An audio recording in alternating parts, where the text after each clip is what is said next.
Thank you for joining us, everybody, on the podcast for exceptional people, where we hope to dive into conversations on all things education, be they current, be they past, or be they future. Today, joining our conversation is Cara Tyyrell. I'm very excited to be working with you as we prepare for our CEC conference in Baltimore. Welcome. Thank you. This is so exciting. I love podcasting, and to be the first guest on a first show, it's just too exciting. It's really cool. It's this idea that you and I, that I shared with you, and you've helped me tremendously. And to have you be the first guest, not only because I love the subject that we're going to get into, but just to say thank you and welcome to this first episode. Fantastic. Yeah, let's dive in. So, tell us about the topic that you're going to be speaking on and that you've been working on, that you're going to be bringing to people at CEC Baltimore. Absolutely. So I'm a linguist. I'm a lover of little people and language. So I am bringing to CEC Baltimore a talk that's called How to Talk to Kids Before They Can Talk Back. And what I mean by that is if they're literally pre-verbal, prelingual, or if they have speech delays or challenges. And so communicating for them is a little bit more difficult. I love that. So, getting into sort of three structured questions that I hope to bring to every guest to expand our conversation on this topic. Our first one: what originally sparked your interest in this topic? So when I went to college, I thought I was going to be a doctor. That was the plan. Serve small humans by becoming a pediatrician. It immediately became crystal clear to me that that was not my future. And instead, I fell in love with American Sign Language and ended up double majoring in ASL and linguistics. And yet, children are part of who I am. And so I was constantly babysitting, constantly nannying while learning how to pull apart languages and how to put them back together. And the power that not just the words, but our non manual signs and words and our tone and all the parts and pieces of the linguistic patterns that we use, the impact it has on small kids. So I'd say I'm now really fleshing it out many, many years later. But it really sparked for me back then when I had a foot in both worlds. It's interesting almost to hear that now this precision of language and that you're working on started from a non-linguistic communication standpoint almost, or non-verbal communication standpoint. So, you know what's really fascinating, Will, is that non manual signs are a syntax component of American Sign Language. And so there's grammar that's produced on your face. And if you don't use it properly, it completely changes the meaning of what you are trying to convey.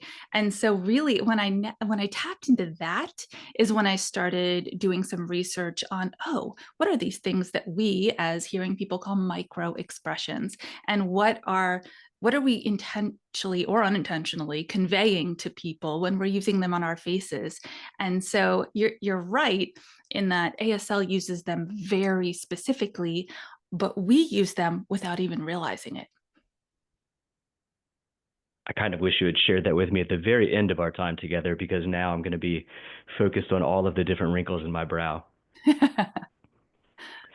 So, as you've been working through this and as you've been working through what you're going to bring us in Baltimore, what is one thing that has been confirmed for you along the way? And also, what is one thing that perhaps you've learned new? So, in preparing for Baltimore, I have this unique opportunity that I'm consulting in an early Head Start classroom that has an uncommon number of kids who should be expressing language at a 2.5 to 3-year-old level, but are significantly delayed because English is not their first language and they're refugees. And so I have this incredible space where I am really noticing the confirmation of the fact that the majority of our meaning-based communication doesn't even happen through our words. It happens through our gestures, the facial expressions, our body posture and positions. And the students are doing incredibly well leaning into those. And so what it made me realize is that if what I learned, and it's confirmed from decades of research from lots of other people as well. But what I learned is if such a minimal percent, 7% of our meaning based communication is conveyed through the actual words that are coming out of our mouth, well, we better be very, very intentional with what they are. 7% of our communication comes from the actual spoken words. That is correct. Albert Merben did all kinds of research for this, starting as early as in the 60s. And his research concluded that 7% of meaning-based conversation and comes through the spoken word, and that the other 93 is what he called nonverbal language. And I'm breaking it down into even more niched subcategories as I'm working on a book about the topic as well. And so, we'll break those down for people so that they see the power that their communication strategies have before they even layer on words. It seems like something we need to understand if 93% of what we're communicating comes from things that are not coming out of our mouth. I wonder if his research was extended to say, well, how is it that so frequently it's our words that get us into trouble? He was really, really interested in that non-manual or nonverbal. I say non-manual because of my sign language background, but the nonverbal part.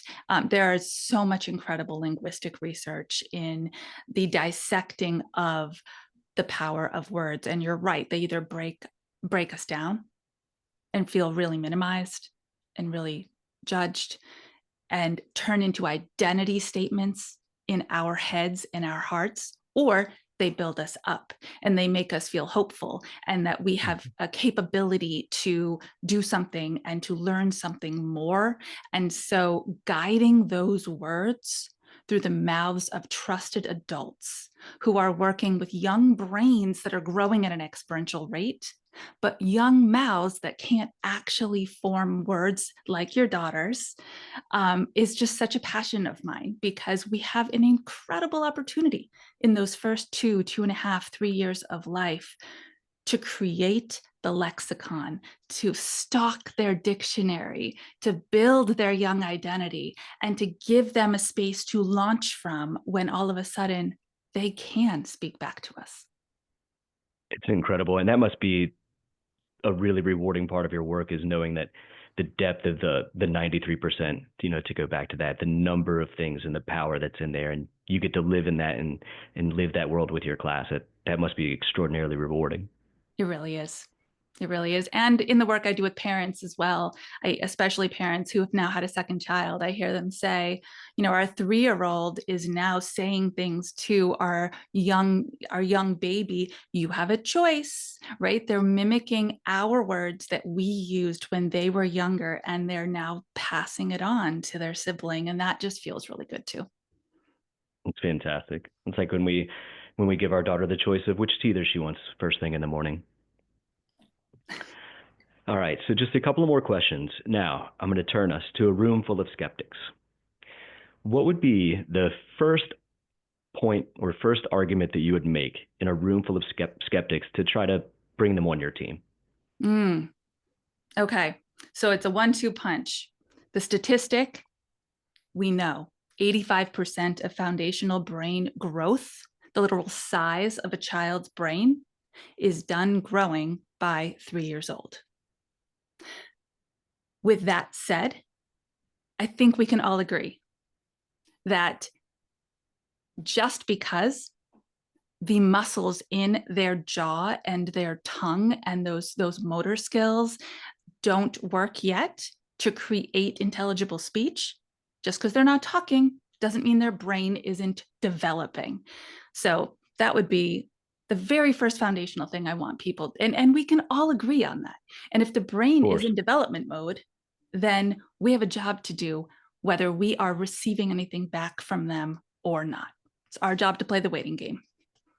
It's nonstop. The communication is nonstop, and it's from distance. Whatever they see, they're learning. Absolutely. Yeah. I was actually just writing this morning about like if you think about secondhand smoke, that we have secondhand hearing, Mm-hmm. and though that's the environmental hearing. Those are the conversations that adults have with each other when a child is around, and they don't think it matters how they speak or what they say or the tone they use because they're not actually talking to the child. But they couldn't be more wrong. Oh, it matters. I mean, that was half the reason my sister and I look forward to family reunions and gatherings like that, is to hear the conversations that we weren't supposed to hear. I All love it. right. So, a two-part question here as we wrap up. So, give us the official title of the presentation that you're bringing with you to Baltimore, and then if you had to rename it, what would it be? Mm-hmm. Okay, so the official title of what I'm bringing is How to Talk to Kids Before They Talk Back, How to Develop Healthy, Receptive, and Expressive Language Skills. And if I had to rename it, I'd probably say this, not that. I love it. I love it.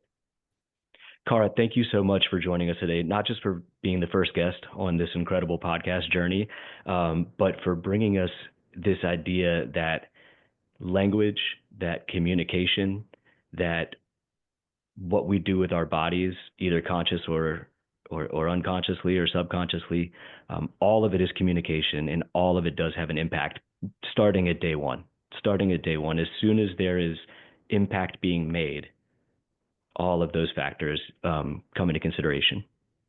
Thank you so much for giving me a space to share the message. And I will be shouting it from rooftops and where mountaintops and wherever anyone is willing to listen, because this generation is the generation that we need to raise with social integrity and morals and values and emotional intelligence to save us.